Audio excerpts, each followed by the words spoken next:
Bankless Nation, it is all-time high week. Bitcoin all-time high week on the Bankless weekly roll-up.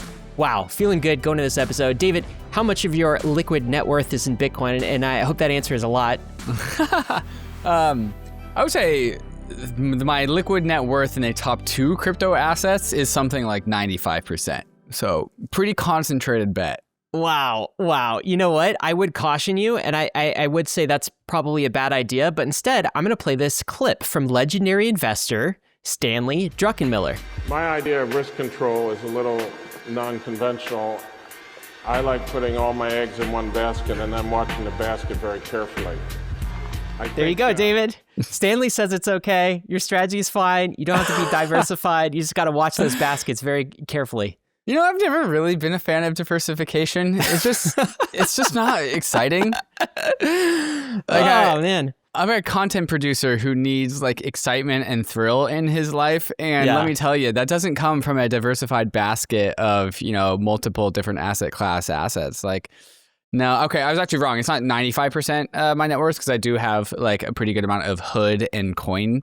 And so I have equities that that's exposure, I own right? Equity companies that sell crypto, and then I own the crypto that they sell too, as well. Druckenmiller would approve. Actually, you know what? At the end of this episode, I'm going to play the rest of the clip because it's just timeless advice if you're doing something like the crypto barbell. The beat in the background really adds a lot of flavor to that. I couldn't help that. Someone put that in there. That wasn't me. David, we got a busy roll-up today. First, we got to talk about this landmark stablecoin bill. That's the Genius Act. There was a key vote in the Senate. It passed that vote, but does that mean it's passed?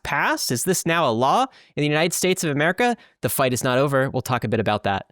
Also, the United States cannot find any buyers for its bonds. The Treasury auction happened last night, and no one was really taking the bid. So what does that mean? Yeah, I didn't buy any bonds. Clearly our demand was not expressed in that market. Bond yields are up. What does that mean for everything else? And is that why Bitcoin is at all-time high? Also in crypto land, there's a week of upgrades. So not quite for Ethereum yet, but there's some exciting ZK miracles on the horizon. We'll talk about that in the story of how to scale Ethereum mainnet, the layer 1, to 10,000 transactions per second. Also, Solana with a big announcement this week, talking about their own Beam chain. This is like a major consensus engine upgrade to Solana. At least that's what's being proposed. We'll talk about that. And then also, Texas is the first state to create a Bitcoin reserve. That makes sense. Texas. Yeah, I feel like of all states, Texas. It would be Texas. Yeah. So how much are they buying? And are they buying anything else? We're gonna get to all of this and more. But first, a message from our friends and sponsors over at RE. RE is a real-world restaking platform that leverages reinsurance contracts to generate yield on staked capital. So users deposit stablecoins, USDC, Tether, DAI, etc., into risk pools, and then users earn yield that is uncorrelated with typical market volatility. They have produced $143 million in supported premiums to date and backs 26 insurance programs in the United States. So you can earn real yield by backing insurance premiums. You should probably do your homework before you do this. But if you want to do your homework, bankless.cc/RE to get started.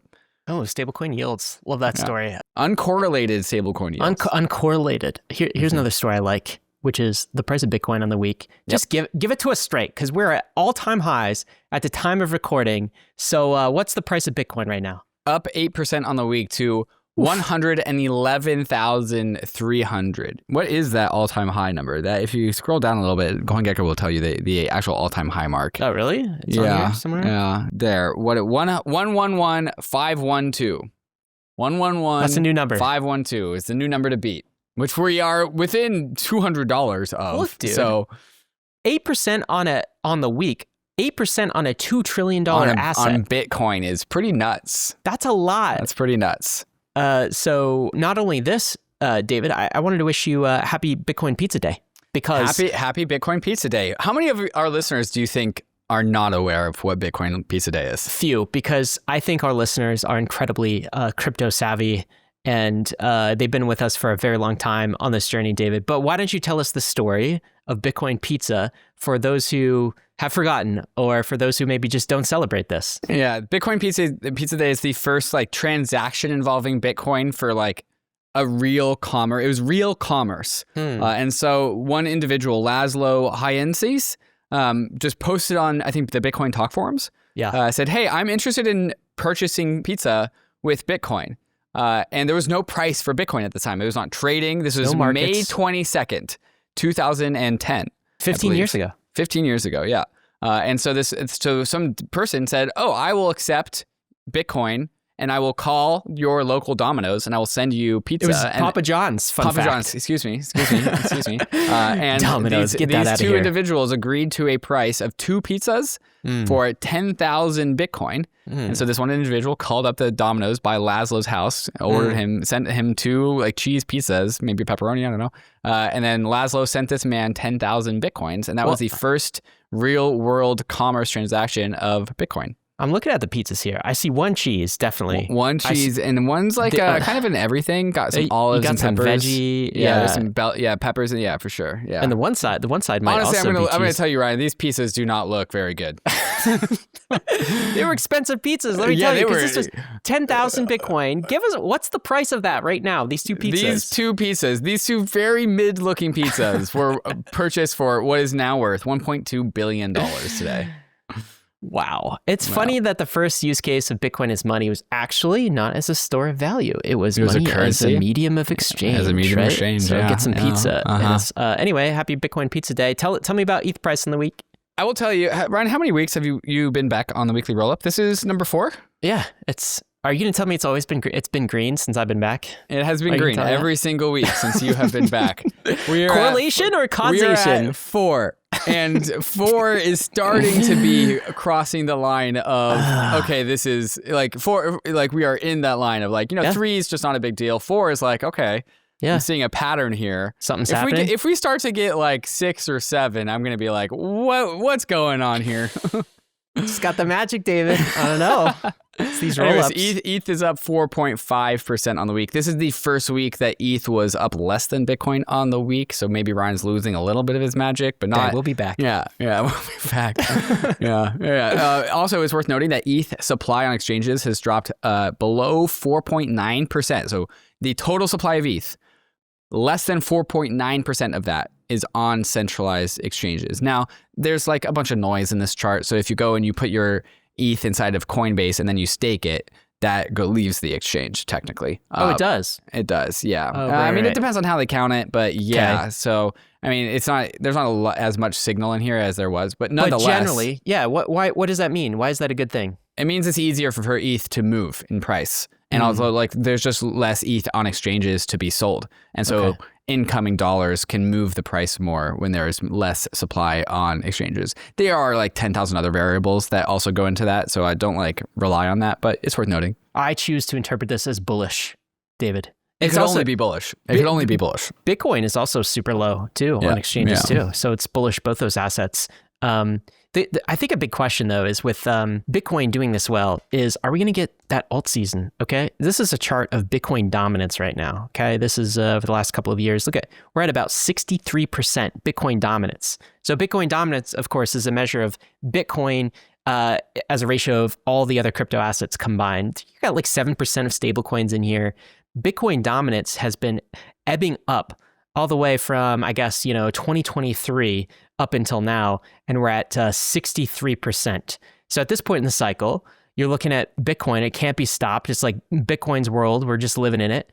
And the question that crypto folks are asking is like, are we going to get an alt season? Like, because we get alt seasons in previous bull markets, right? Alt seasons. Yeah, so here's an example of an alt season, right? It's when the Bitcoin goes down. And this happened in a hurry. So this happened from January, 2021 to it lasted until about, I don't know, 6 months, a good 6 months of a massive run up on everything else. When Bankless went from niche to huge. Yeah. I remember those heady days. So do we get an alt season? I know Arthur Hayes answered in this because the episode, if you listen to it, came out Monday. He was like, yes, we will get an alt season. It just may not be your alts. Right, that was his take. Yeah.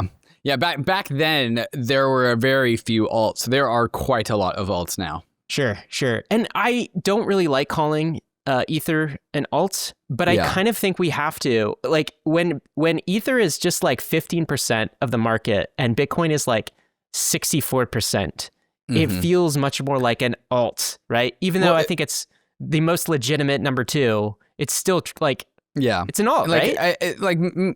Directionally, I think alt just means downstream from Bitcoin, and the further you're away from Bitcoin, the more alty that you are. Yeah. And also, it's worth noting that like Ethereum leaned into alts via the creation of the ERC20 token. Sure. And so it was, Ethereum was the original pump fund. And so it spawned alts as a product. And so it is the leader of the alts in the sense that it was the first platform to create tokens on. Yeah, I resist alts. I still just I'm going to switch back to not it's calling like slightly Ether an alt. derogative. It's like slightly is like you're derogatory. punching down. I feel like Bitcoin calls all these alts. And Yeah. Like, I don't know what their names are. I don't even think about them. They're just the alts. I don't know what they're called. Once Ether is back to above 20% in terms of market cap, I'll stop calling it. But fair game now. Anyway, this is Chris Smirninsky saying, if ETH keeps making moves against Bitcoin, which it is, David, that ratio, actually, you mentioned it since I came back, huh? The ratio of the Bitcoin ETH ratio is doing quite well. And Chris says, may all your bags moon for a period. So he seems to think that ETH is going to be a leading indicator for alt season. Yes. ETH BTC goes up during alt season. That's how it works. That's how it's been. Do you think it will continue to be like this? Yeah. Because I do. I definitely do. When capital moves down the market cap stack, ETH BTC goes up. Okay. A market that's not finding any buyers these days is the good old bond market, David. Do you see this? This is never bought a single treasury in my life. Let me tell you. You own dollars, right? You just don't store your wealth in dollars, I guess. I own some dollars. Yeah. All right. Well, any dollars you own, if it's any substantial amount, you shouldn't actually own dollars unless you're gonna spend it in the next couple of months. You should own treasuries, right? If you can. The dollars that I have, I'm gonna spend in the next couple of months. Okay. All right.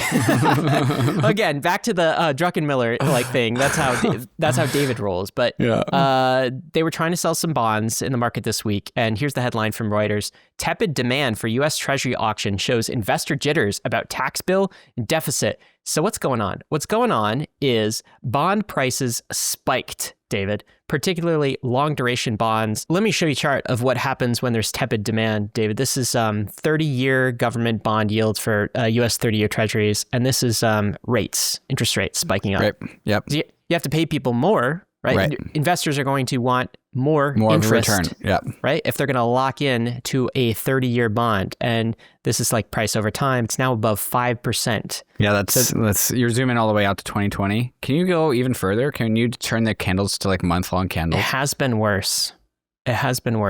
Not since 2007. Yeah. Wow. What happened then, right? Wow. Okay. Wow. So what actually happened was on Wednesday, there was a long duration bond, the 20-year actually, with about 16 billion of 20-year bonds hitting the market. And that's when bond prices started to spike because they couldn't find enough buyers. And so, David, if you're thinking about something like 5%, that's almost that's worse. It's worse than my mortgage, my personal home mortgage, right? Yeah, I got a 30-year fixed rate. It's a bad deal for the government. Exactly. And okay, so if we're paying high interest rates, what does that mean, do you think, for the deficit in general? Right. U.S. deficit. Yeah. I mean, it's not great because you have to print more money to cover your debts. So if you have 20 year yields at 5%, if you have $1,000, what are you going to get back in 20 years? Exactly. That's what investors are asking. No, I'm asking you, actually. What am I going to get back in 20 years? What does $1,000 get you at a 5% yield over 20 years? Just the 5% annual return for 20 years, right? Yeah, Whatever so that math is. $1,000, $2,600. Right. So people are evaluating the dollar is going to lose that much of its value. This 2.5 times. This is a chart of U.S. federal debt. You've seen this chart before, but look at a spike up. Would you lend to this guy? Let me tell you, I would love to ski down that slope. That looks sick. All the way up to $36 trillion. And as a reminder, who owns this debt?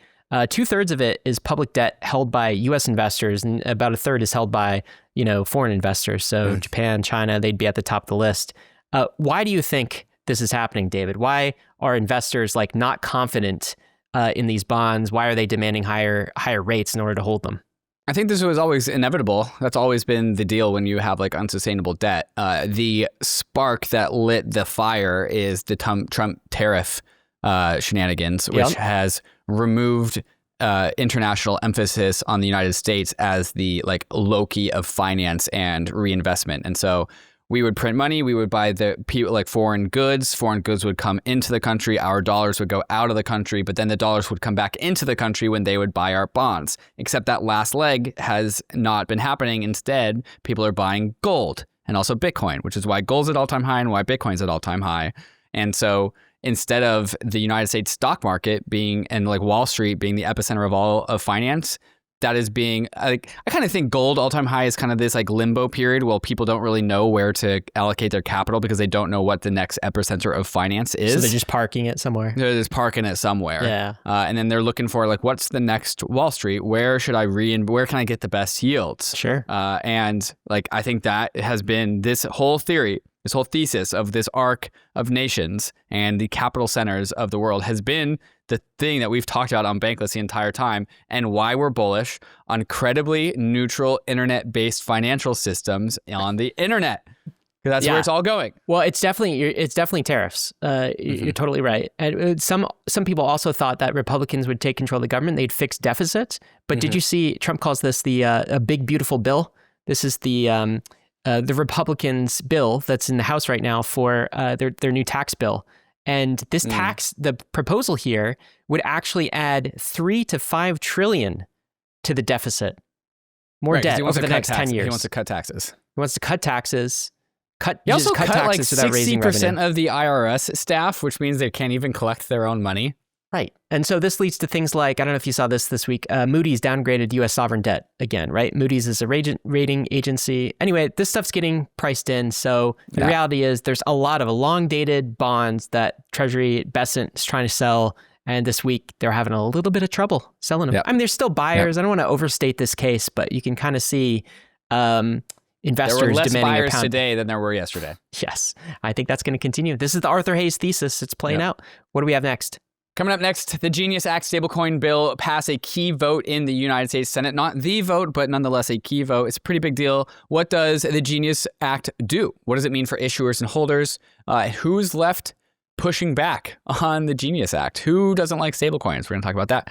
And then after that, Ethereum's ZK miracle on the cusp of accelerating the layer 1 by not 10x, but something like 100x throughput on the layer 1, meaning we could also reduce block times too. What does all of this mean? And what was just announced? We're going to get to all of that and more. But first, a message from some of these fantastic sponsors that make this show possible, like Uniswap. It's a browser wallet. It's a mobile wallet. It's also the best place to do DeFi. Let's go hear from Uniswap right now. Uniswap is your gateway to a more efficient DeFi experience. With Uniswap, swapping and bridging across 13 chains is simple, fast, and cost-effective, helping you move value wherever, whenever. Thanks to deep liquidity on the Uniswap protocol, you'll enjoy minimal price impact on every trade. And now Uniswap v4 takes it even further. Swappers benefit from gas savings on multi-hop swaps and ETH trading pairs, while liquidity providers can create new pools at 99% lower costs. The best part, you don't have to do anything extra. Each trade is automatically routed through Uniswap X, V2, V3, and V4, so you get the most efficient swap without even thinking about it. Whether you're swapping, sending, on-ramping, off-ramping, or bridging, Uniswap's web app and wallet gives you the tools to unlock DeFi's full potential on Ethereum, Base, Arbitrum, UNICHAIN, and more. Use Uniswap's web app and wallet for a more efficient way to use DeFi. Imagine verifying yourself without handing over personal data. No hacked databases, no unnecessary personal exposure for airdrops, and no AI bots ruining community governance. Meet Self, the on-chain identity verification protocol built for privacy and control. Self protocol uses zero-knowledge proofs to confirm your identity safely. Users prove key details like age or citizenship without revealing sensitive personal information. Self never stores your data. It only generates cryptographic proofs. Here's how it works in 3 steps. First, register and verify. Use the Self app to scan your biometric passport's RFID chip. Self verifies authenticity with zero-knowledge proofs. Each passport creates one unique identity. Second, you can share proofs privately. Third-party apps request identity proofs, like confirming you're over 18. You can also link proofs securely to public wallets for airdrops or governance participation. And then last, secure verification. Apps validate your proofs instantly on-chain, like on CELO, or off-chain. Audited by ZK Security, the Self app is live on iOS and Play Store. Visit self.xyz and follow Self Protocol on X. Have you ever imagined Bitcoin and Ethereum truly working as one, unlocking the full potential of Bitcoin DeFi and more? Meet HEMI, a groundbreaking groundbreaking modular network designed precisely for that vision. Co-founded by early Bitcoin core dev Jeff Garzik. Unlike other layer 2s that treat Bitcoin and Ethereum as separate silos, HEMI connects these giants into a single powerful super network. With HEMI, users gain unprecedented asset portability and possibilities, combining Bitcoin security and value with Ethereum's versatility. HEMI's unique innovation, the HEMI virtual machine, integrates a fully indexed Bitcoin node directly into an EVM, enabling dApps that seamlessly interact with both networks. And with HEMI's proof of proof, or POP consensus, users benefit from truly decentralized, censorship-resistant Bitcoin-level security. Since its recent mainnet launch, HEMI has rapidly ascended the ranks as one of the top Bitcoin chains. With a thriving global community and robust ecosystem support, HEMI isn't just building a network, it's shaping the future of Web3, DeFi, and beyond. Visit hemi.xyz/Bankless to learn more, discover ways to interact, participate in the leaderboard program, and be part of the community that's uniting Bitcoin and Ethereum. There was a key vote this week in a landmark stablecoin bill in the U.S. Senate. This is Senator Bill Hagerty. He's commenting on the bill. Leader Thune, and I would like to say to everyone, I look forward to making history, hopefully this week, as we continue to make progress on the Genius Act. What does it do? I think it's very important to understand this. We're modernizing the payment system here in America. We're going to put America at the forefront of innovation rather than having America behind as the caboose. This is a dramatic new technology. Innovation is happening here in America. I don't want to see it pushed offshore. I want to see it happening right here. The implications of this are incredible in terms of protecting consumers. Today, it's an unregulated market. What we'll do is make certain that everyone knows that stablecoins are backed by U.S. dollars and that those dollars are backed up by cash and short-term U.S. treasuries, the highest quality instruments, so that these instruments can be used for digital trade all over the world. This will ensure U.S. dollar dominance. It will advance our position as the reserve currency in the world rather than see the retreat and the decline that we might otherwise experience. The other thing that it will do is it will stimulate demand for United States treasuries. In fact, the projections are that by the end of this decade, stablecoin issuers here in the United States will be the #1 holders of U.S. treasuries in the world. Think about that. I'd far prefer a benign stablecoin issuer to the CCP or other sovereign nations. So I think there's a lot to like about this bill. I appreciate the bipartisan support that we've received moving on to it, and I look forward again to making history with my colleagues later this week. Thank you. Cool. I feel bad for talking smack about bonds just now. At least it looks like Senator Hagerty thinks there's going to be some buyers of bonds and they're going to be crypto users. Yeah, but I mean, we just get bonds at cheaper rates, right? Other people aren't buying them, so our stablecoin companies get to buy them for cheap. Yeah, right? Arthur Hayes made the point that what Scott Bessent Treasury really needs to sell is the long duration stuff, the 20-year, 30-year. Right. Like treasuries are just like the short term. It's almost like cash in the related, bank, and everybody though. wants like, that. You buy a bunch of short terms, and the long terms get better for sure. Okay, so the senator alluded to some of this, but what's in the bill? It's basically like standards laws for how to become a stablecoin issuer inside of the United States. And so it just sets some rules for stablecoins from issuers. So stablecoins must be fully backed one-to-one by liquid assets. No Terra Luna shenanigans here? No Terra Luna shenanigans. Okay. Like you can't back your stablecoin by Bitcoin or like a crypto asset or like even equity. You have to back it by actual dollars or short-term cash-like instruments like short-term treasuries. Yep. Issuers must regularly disclose reserves, also good. Ensures that coin holders will be prioritized in bankruptcy. So if you are a USDC or a stablecoin holder, you get paid first. So in a bankruptcy event, the holders of stablecoins get the money paid out first. That makes sense. Mandates AML. That was always going to happen. And then it also tells states who can be an issuer according to the Genius Act. That's banks and credit unions, non-bank entities, not limited to financial firms, but you must still register with a federal regulator. So you're opening up who can be a stablecoin issuer, not just like a bank, but who cannot be an issuer. Large tech companies. Oh. And I feel like they're just pointing their finger at Mark Zuckerberg on that one. Yeah. They don't want Amazon or Facebook or like Google to become stablecoin Elon issuers. Musk for that matter. Elon Musk. X. Yeah. So they are separating tech from finance and making those things stay separate, which is interesting because that is actually the opposite of the China strategy. They were like, oh yeah, throw it all together. Just centralize it all. Yeah, this is cool. And this is basically what makes a stablecoin. So it's the stablecoin brand. This is not prohibiting things like DAI, though, right? I mean, DAI can still exist. It just won't be a stablecoin as defined under the Genius Act. That's a good question. I don't know. I feel like I would have heard more outcry from DeFi Yeah, lobbyists that's a if it was good doing point. anything bad to some of our existing. I'm gonna assume DAI is in the clear, and I bet you that was a part of the whole transition from MakerDAO to Sky in the first place, because like Sky has the censorable whitelist on the Sky stablecoin, and DAI never did. So if this thing passes, and keep in mind this is a bill in the Senate, okay, and this vote, we'll get to the kind of the vote results. This was a preliminary. It was a vote. And if it passed this vote, then they could vote on it. So, like, this was a vote as to testing the waters as to whether they wanted to do the real vote. But this was a water testing vote. It's a preliminary vote. Yeah, but absolutely. It passed. It passed. And stablecoins are 250 billion. That's 7% of all crypto market cap. I mean, if this passes, this has a potential. Like everybody's going to adopt stablecoins. The fintechs been waiting. The Visas, the Mastercards. All of them, Stripes, they've got the infrastructure ready, and they're going to grow this thing into the trillions. I'm fairly certain of that. ETH is going to be very green that week, I will say. I hope. I mean, it should be. I hope so. It's knocked on wood. Yeah. There is some opposition, though. Okay, so we'll get to the vote in a minute, but there is some opposition from the anti-crypto army. This is Senator Haggerty again on this. Well, the people that like centralized currencies. This is a decentralized concept. Right. You know, you register with the various. No, but I'm so authorities. interested in terms of who was trying to get meetings with you for the last year to say, please, this is a terrible idea. No one in the industry is doing that. Of course not. It has to do with my colleagues, and basically, it's gotten to be a question, and we'll find out tonight. We have broad policy agreement, Democrats and Republicans. The question is, can we get past the partisan politics and allow us to actually have a victory? I would enjoy having a bipartisan victory. So there's nobody in the industry who's saying this is a bad idea? No. So the only people who are saying it's a bad idea to you thus far are, you're saying, just other politicians? For what reason, it's though? politicians that want to see centralized control. Right. And, you know, a centralized control, if you want that, buy the digital yuan. I don't want to see that happen here in America. I think it would be devastating for the dollar's value as the reserve currency. This will actually perpetuate the dollar's value as a reserve currency. It will extend that momentum.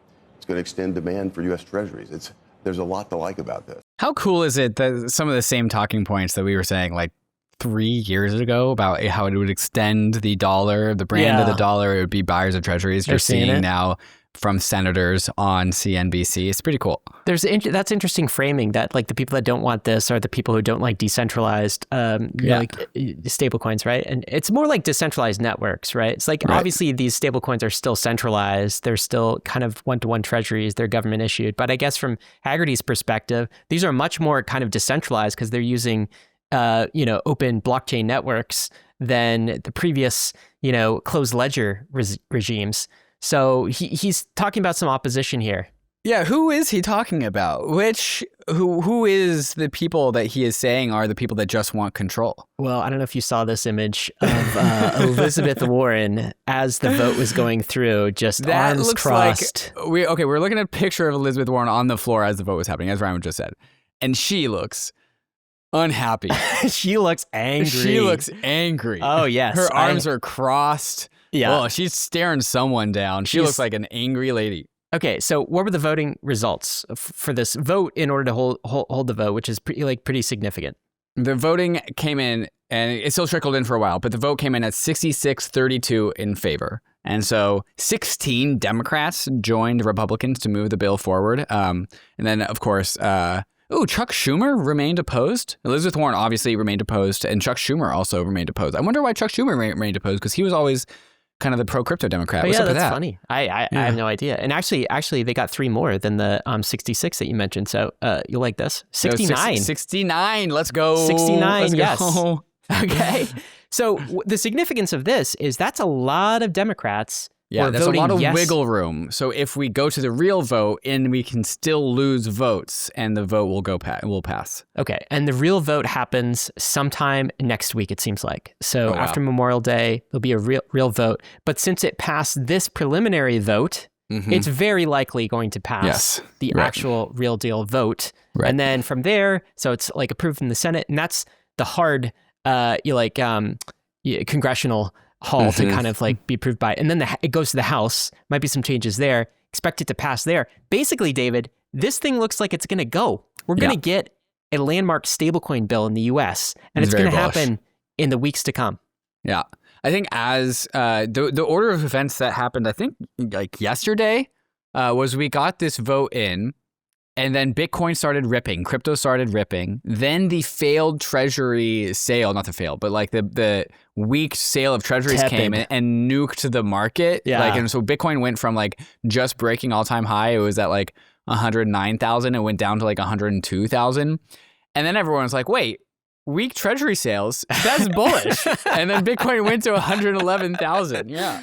Yeah, I know. Okay, so let's say this thing passes. Looks like it's going to. We even talked to Mike Novogratz. He was like, "Hey, this thing's going to pass." I'm talking to people in DC, so it passes. What's this going to be good for?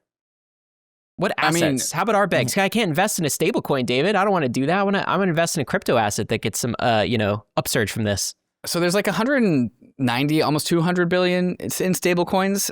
Like, where do you think? What percentage? Which chain has the largest percentage, and what's that percentage? I haven't looked at this in a while. It's got to be Ethereum, and it's got to be hovering around. I'm gonna say 60%, 50-60%, because I know there's a lot on Tron still. There's a lot bunch of Tether on Tron. Yeah. And then last I checked, I else. thought it was like 66 to 70% on the Ethereum layer 1. It's like 140, 150 billion dollars of the stablecoin supply on the Ethereum layer 1. So does Ethereum benefit from this? But also granted, we have seen that like despite the absolute gargantuan growth of stablecoins, that has not necessarily shown up in ETH price.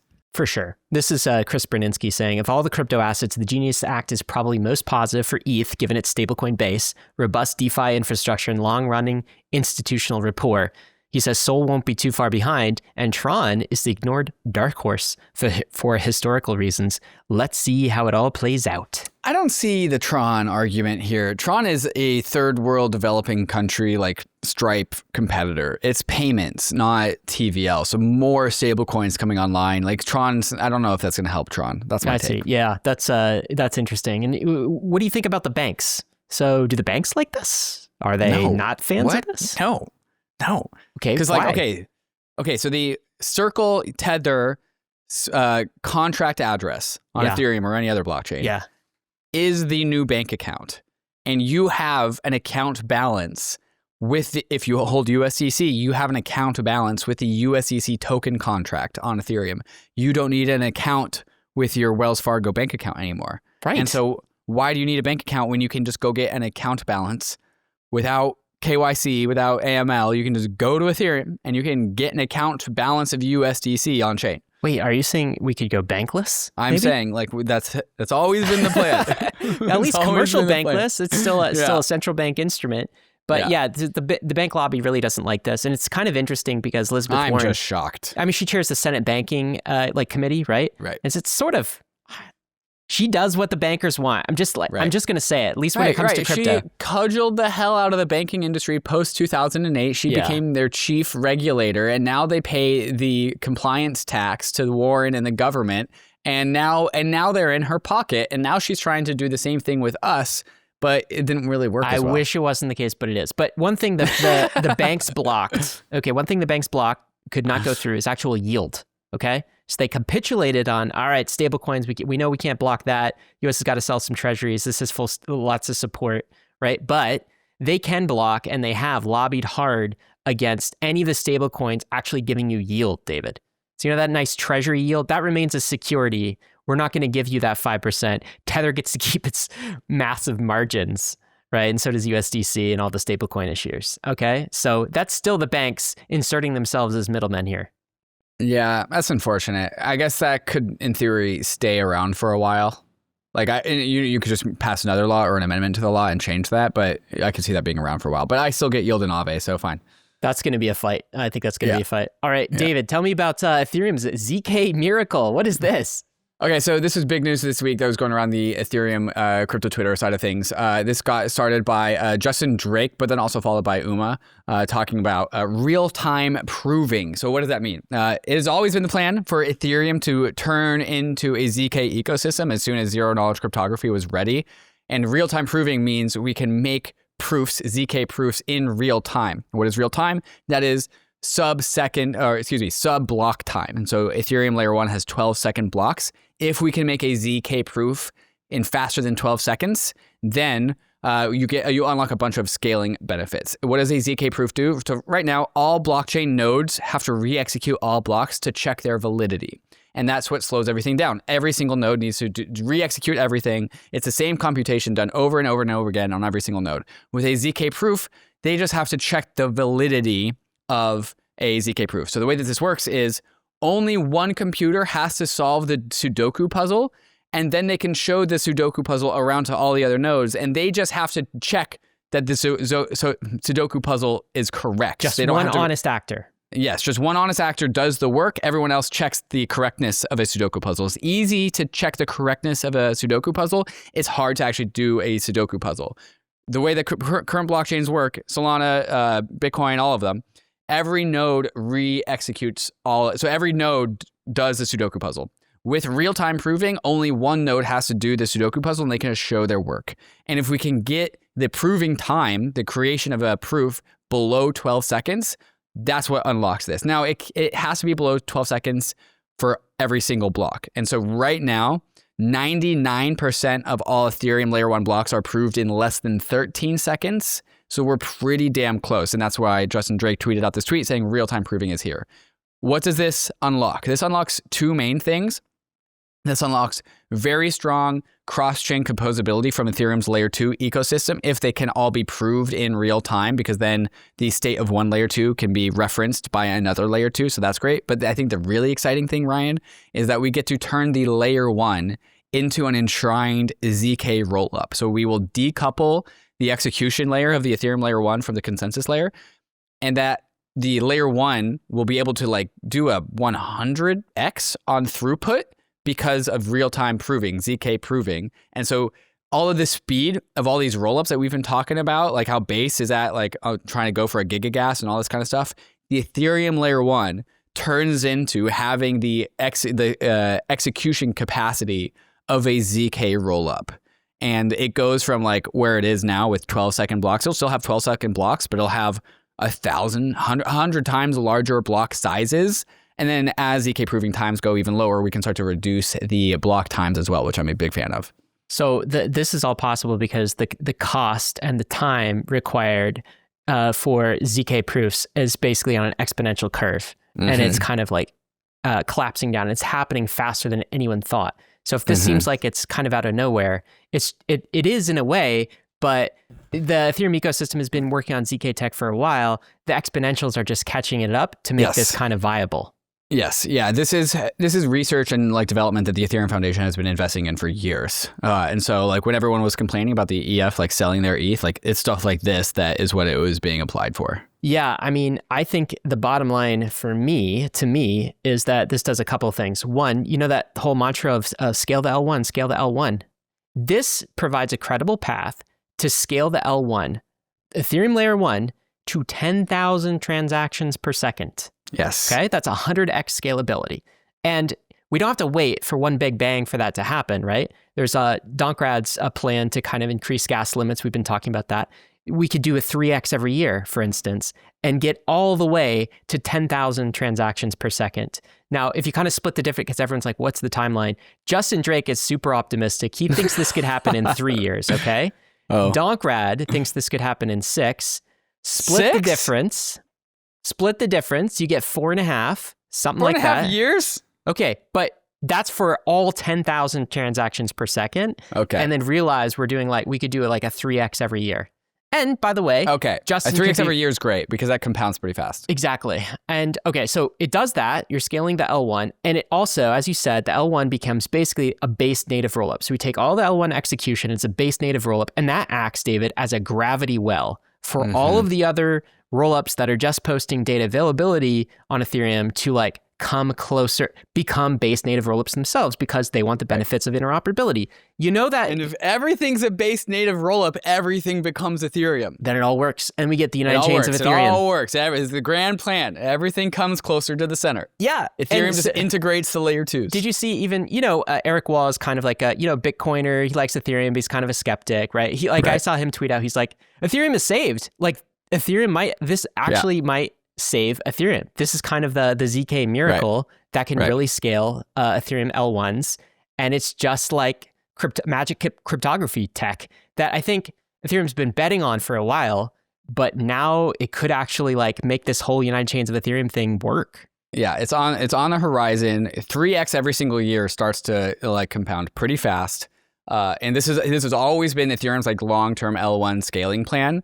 And this is like Ethereum has been always, focused on the end game, perhaps to a fault. Perhaps like Ethereum lost touch with the middle game, which like Solana has taken advantage of just by optimizing for engineering. But this is the end game, and we're actually starting to arrive at the beginning of the end, and that is starting to like show up in around the Ethereum ecosystem. We'll include some links in the show notes to some references here. Vitalik had some things to say. He's like, okay, hold on. We're not quite ready yet. We need to get this to get formally verified. We still need the proving like amount of work and energy that goes into proving. There can still be bugs. Yeah. So that still needs to go down. There's other things. Uma from Succinct, who's part of the ZK magic that makes this all possible, had responses to that. Where actually formal verification, at least for Succinct, is happening like now, and that could be like mere months away. So anyway, I do think that this is pretty optimistic and it's pretty great. It's pretty bullish. It's pretty great. Speaking of Succinct, so some of the ZK prover tech that makes this possible, they're launching a prover network this week as well, or have they done that? Yeah, so they're launching the Succinct Prover network and also their Prove token, because that's what all networks need. So they're basically decentralizing the system of Succinct because we need a decentralized set of provers. Provers are the people who run the hardware to generate the Sudoku puzzles. We need a decentralized network of those people who do the jobs of proving the Ethereum layer 1 and also layer 2. So really anyone who makes a request for work. Right. And they make a request for work to the decentralized set of nodes with the Prove token, which got announced this week. So I think Succinct is like, yo, we're fucking ready, guys. Yeah, I know. Like let's go. They are chomping at the bit. Yeah. Yeah, it's because so right now the work required to prove actually requires GPUs, which is interesting. You can't quite do it at home because it would be like the equivalent energy requirement of having 10 Teslas plugged in at the same time at your house. Now, the hope is to get that down to like just one Tesla so you can actually do it at home. But remember, you just need, it's a one event, so you only need one honest actor. You still run the validators at home, you just need one prover out there. And this decentralized network is the prover network to still keep that full thing decentralized too. It's beautiful. And part of what the Ethereum Foundation has been investing in is like building out like marketable and purchasable ZK prover like ASICs. I don't know ASICs, but like pieces of hardware. Yeah. And so like it's not gonna be like in your local FRAX or on Amazon, but if you want to, if you're a hobbyist staker and you also want to ZK prove the chain, like, yeah, that's something that you would want to do. Yeah. And you just buy one of those things, plug it into your wall. I don't know how loud it is. Maybe not that loud. Yeah, you might have to like talk to your significant other about this, before you start doing this. But like, that's the idea. That's also one of the things that Ethereum Foundation has been investing in. Coming up next, we're going to talk about Solana's proposal to swap out their consensus chain and improve their speed. So this is Solana juicing up its consensus side of things. So what we just talked about is Ethereum's execution layer. Solana's execution layer is Fire Dancer, but then they're also doing a brand new consensus layer too. So we're going to talk about that. Also a massive hack in the Sui ecosystem, what happened there. And then Jack Dorsey wants to rebrand Bitcoin's Satoshis, the smallest unit of account, to Bitcoins. I'm confused. Why? But there's other ideas out there. We're going to talk about it. Is it a good idea? We're going to hear the arguments. But before we do that, we're going to talk to some of these fantastic sponsors that make this show possible, like FRAX and the FRAX stablecoin. It's got some of the best yields in DeFi. It's like if Circle, Tether, Athena, MakerDAO had a baby and all made FRAX stablecoin, but also on the Fraxel layer 2. So let's go hear from FRAX right now. In the wild west of DeFi, stability and innovation are everything, which is why you should check out FRAX Finance, the protocol revolutionizing stablecoins, DeFi, and rollups. The core of FRAX Finance is FRAX USD, which is backed by BlackRock's institutional BUIDL fund. FRAX designed FRAX USD for best-in-class yields across DeFi, T-bills, and carry trade returns all in one. Just head to frax.com, then stake it to earn some of the best yields in DeFi. Want even more? Bridge your FRAX USD over to the Fraxtal Layer 2 for the same yield plus Fraxtal points, and explore Fractal's diverse Layer 2 ecosystem with protocols like Curve, Convex, and more, all rewarding early adopters. FRAX isn't just a protocol, it's a digital nation, powered by the FXS token and governed by its global community. Acquire FXS through frax.com or your go-to DEX, stake it, and help shape Frax Nation's future. Ready to join the forefront of DeFi? Visit frax.com now to start earning with FRAX USD and staked FRAX USD. And for Bankless listeners, you can use frax.com/r/Bankless when bridging to Fraxel for exclusive Fraxel perks and boosted rewards. Imagine if your checking account and DeFi wallet finally spoke the same language. That's MANTLE Banking, an all-in-one fiat and crypto account. It lets you save, spend, and invest all from one dashboard. Swipe for coffee, stake ETH for yield, or even use virtual cards for payments through Apple Pay. So it feels Web 2 simple, yet stays Web 3 sovereign. For allocators, meet MANTLE Index 4, the S&P 500 of crypto. A tokenized, institutional-grade fund seeded with $400 million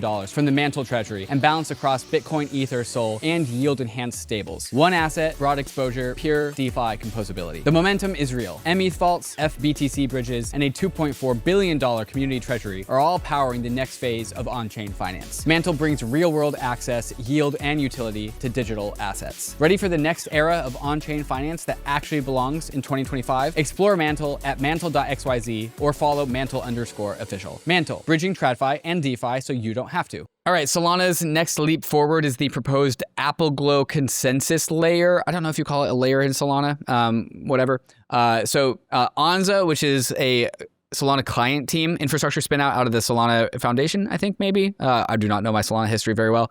Wants to rebuild the Solana consensus. And so they are doing these two new components, two new modules, Voter and Rotor. Voter finalizes blocks in about 100 to 150 milliseconds, often in just a single vote round. So Solana, every single Solana block has a bunch of votes. So all the validators are like, we're all voting about what the correct block is.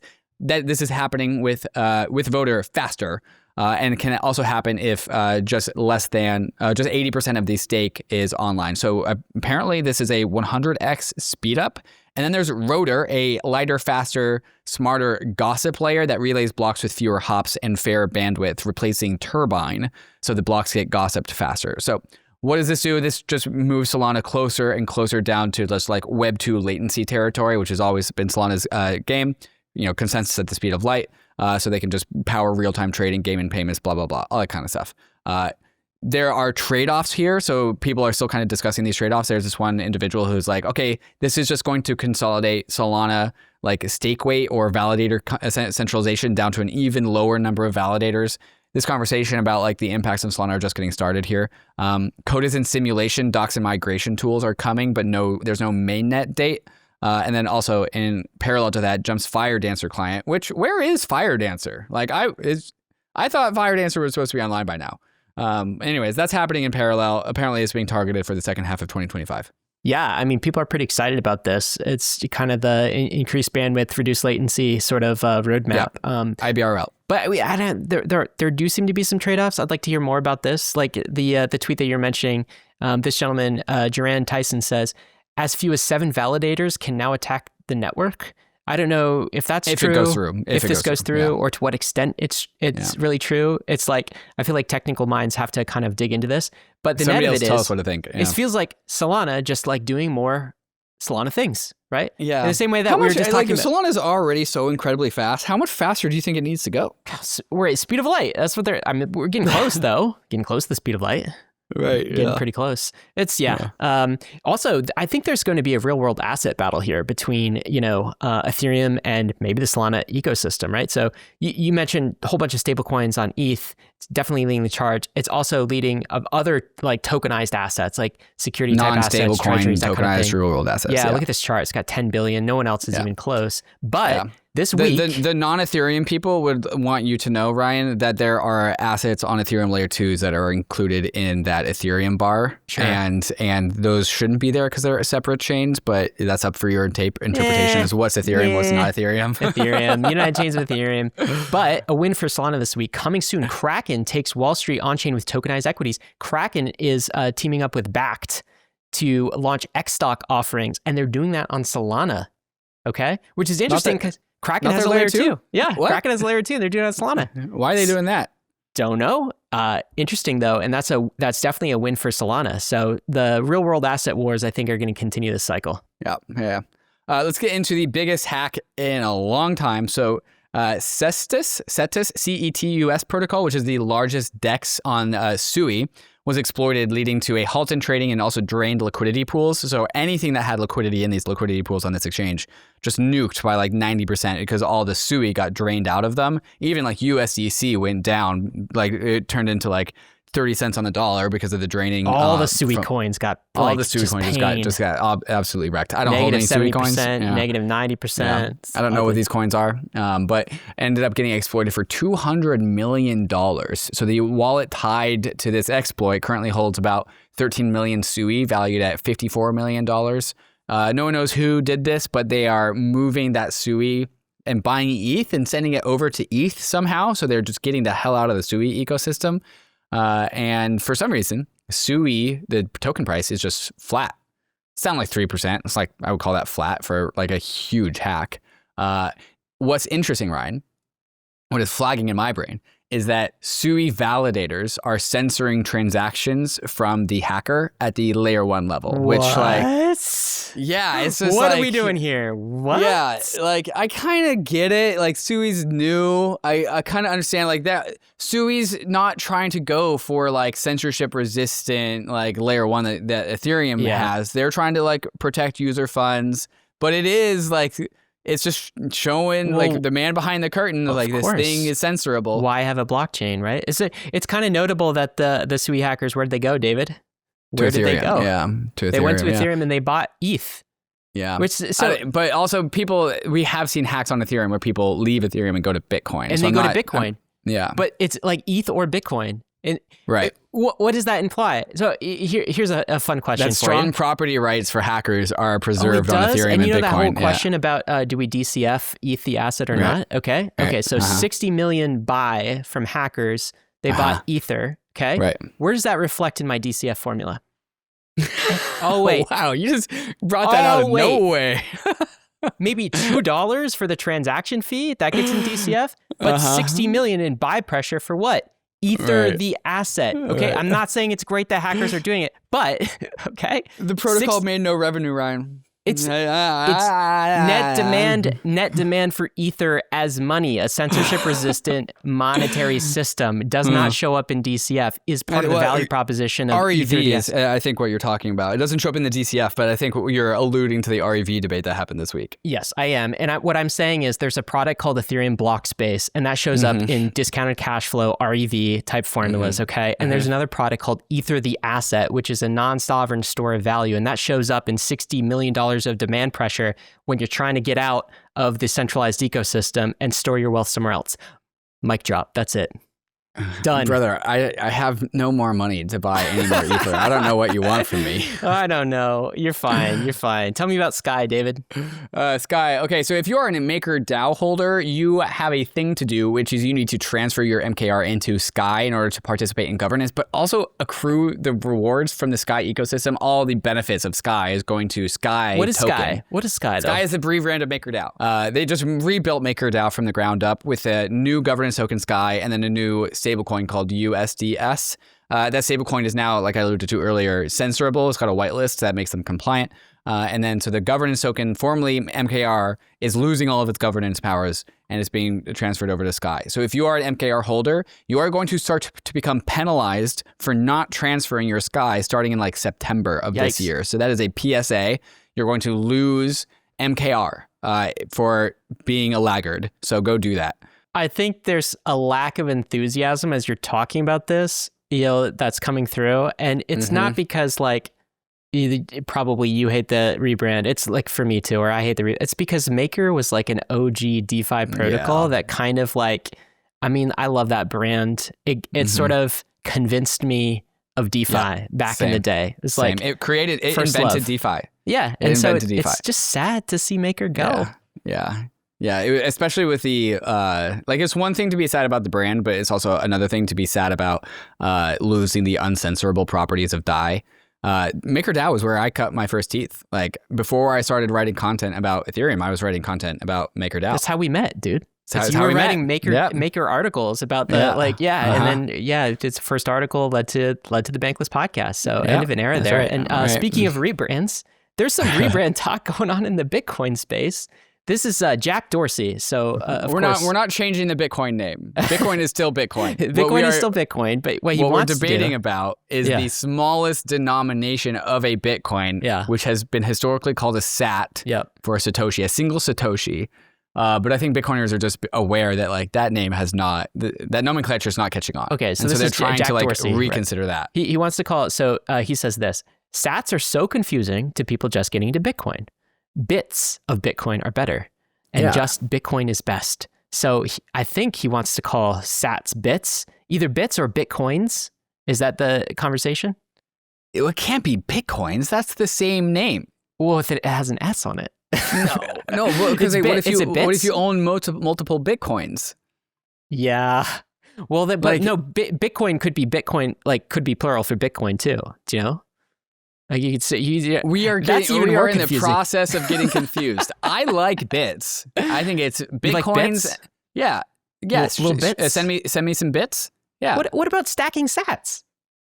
Dude, that's a Bitcoiner thing. That's Bitcoiners by Bitcoiners for Bitcoiners. I don't understand why people can't understand that there's bits, Bitcoins. Like bits. It's like what's smaller, a bit or a byte?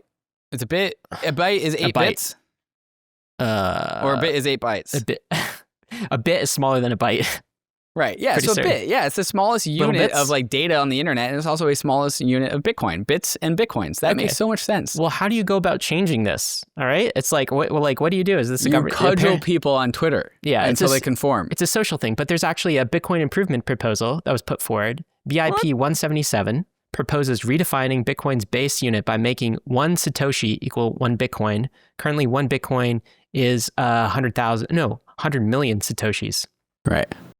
So I guess people are debating this, talking about this, but ultimately this is kind of a social change. This is about how crucial exchanges debate and wallets in Bitcoin land. Yeah, so there's back and forth. Let's definitely prioritize this over the quantum issue. Yeah, so there's some back and forth, right? Some people, the BIT supporters say the US dollar can be divided into cents. The Americans call these a penny. They don't seem to get confused about that. So basically, why not sats? And the other people are like, hey, bits is less confusing. So bits is way better. I guess I need to weigh in on this. I will take the opposite. I like sats, David. I'm a traditionalist. Bitcoin bits. It's always been sats. It should always be sats. If sats was going to catch on, it was going to catch on by now. It hasn't caught on because it's so tiny right now. Well, I actually think one of the reasons why it has not caught on is because if we're going to talk about sats and bits, we're talking about it as like a medium of exchange currency, like send me some bits. Yeah. But no one's doing that. So we don't really need to bother to go that many decibels down the line. Yeah, you're right. I mean, for this to matter, Bitcoin would have to be worth, I don't know, millions, tens of millions, right? Because for sats to actually be worth like dollars and cents and dollars and that kind of thing, and then it would actually matter.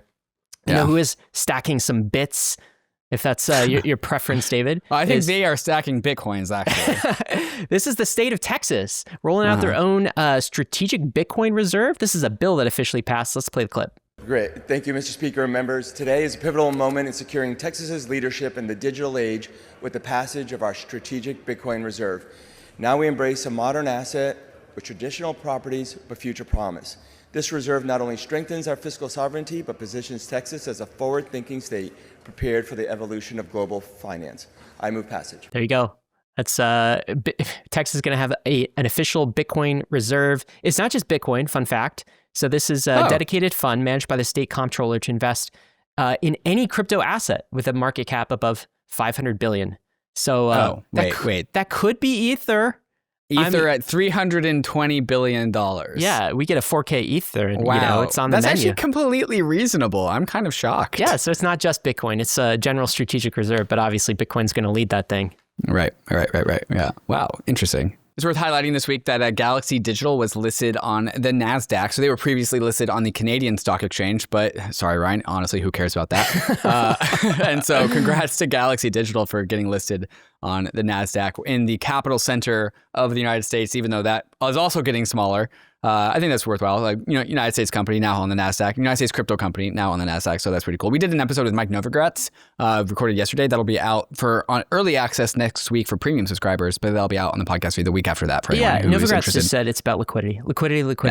That's why you want to get on the Nasdaq. Yeah. He also said, I asked him, like, are you ever going to tokenize your Galaxy Digital on Ethereum? And he was like, as soon as possible. And they are actively talking to the SEC to try and get that to happen. And they say it's going really well, because that's the next thing I want to say is the SEC is still being kind of awesome on the week. Yeah. Remember, that was my thing last week? Weird words. It's still my thing. So again, another Hester Peirce speech, new paradigm speech. Okay. And just some lines from this.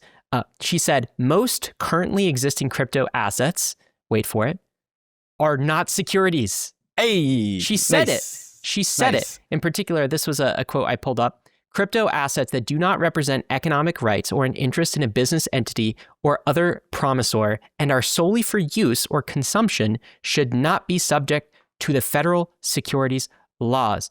David, this means NFTs are in the clear, collectibles are in the clear. She's saying they've always been in the clear, effectively. She said Howie didn't cover this, and she's saying it out loud in a speech posted to the SEC website.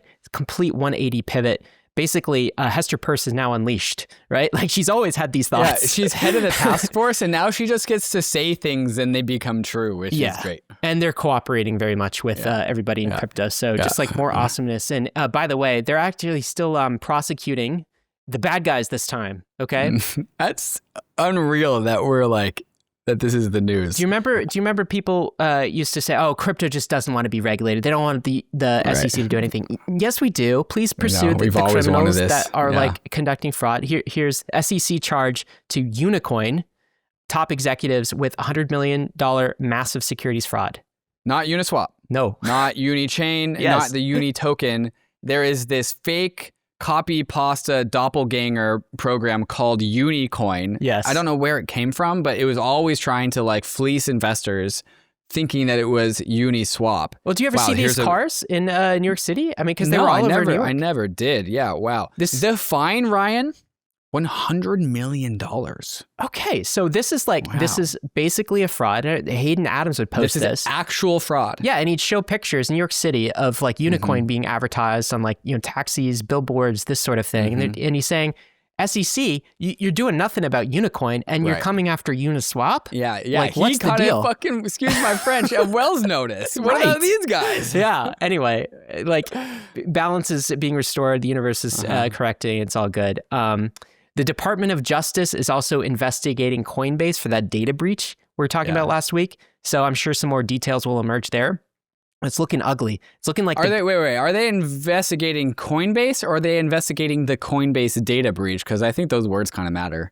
Yeah, I don't... Like, why do they matter, do you think? I mean, same kind of... Are they like working with Coinbase to investigate the data breach? Or are they investigating Coinbase for like malpractice with their data breach? Good question. It doesn't seem great. Like, it really doesn't. It seems like from some details I was reading about where that the breach actually may have happened as early as December. Taylor Monahan was like reporting this out. So it's been like a long time. There's tons of reports in the Bankless community, everybody getting text messages, emails from Coinbase reps trying to scam them. It's just an ugly thing that happened. There's that continuing debate. How much of this is Coinbase's fault? And there's definitely some Coinbase fault here. And how much of this is just a symptom of AML KYC, where like all of these crypto companies are forced essentially to hold customer data, right? So anyway, this is a DOJ investigation. I think this will continue. I think it is. They are working with Coinbase to investigate the data breach. That is, that reading the article, it seems to be lean that way. Okay. So they're trying to get the bad guys? They're just working with Coinbase to get the bad guys. Yeah. Circle is still for sale, David. So there's still conversation about either Coinbase buying them or Ripple. That rumor persists. Circle could actually sell USDC to Ripple. The rumor is that there's a bidding war between Coinbase and Ripple over Circle. Which, fun fact, there is a clause in the Coinbase Circle deal that gives Coinbase veto rights over any other acquisition. Oh, really? Yeah. Wait, so then why is this even a discussion? I don't know. Okay. Well, we don't have the documents in front of us, but there seems to be something. I'm just out here yeeting rumors. You know what? It feels like everything's going so well, and like, why does Circle have to sell to Ripple? Why even consider that? I mean, this is not forward progress for the crypto. I think that they can get a better deal by being acquired than they can on the public market. That's why. I think Are you Circle, telling me it's all about the money? Yeah. It is. It's literally about the money. Guys, thanks for hanging with us in the weekly roll-up. I promise the end of this Stanley Druckenmiller clip, we're going to play the rest of it, and you guys enjoy. Hopefully his advice is sound advice, but also, consider some diversification as well. Right, David? Right, David? Yeah, sure. Yeah, like a house eventually. Here you go. Risks and disclaimers. Crypto is risky. You could lose what you put in, but we're headed west. This is the frontier. Not for everyone, but we're glad you're with us on the Bankless journey. Thanks a lot. My idea of risk control is a little non-conventional. I like putting all my eggs in one basket and then watching the basket very carefully. I think, I don't know what they teach at Marshall, but at most business schools they teach, I think, a lot of nonsense called risk-adjusted return and diversification. As a money manager, if you look at a normal portfolio, most people will make 70–80% of money that year on 2 or 3 ideas, even though they'll have 30 or 40 things in their portfolio.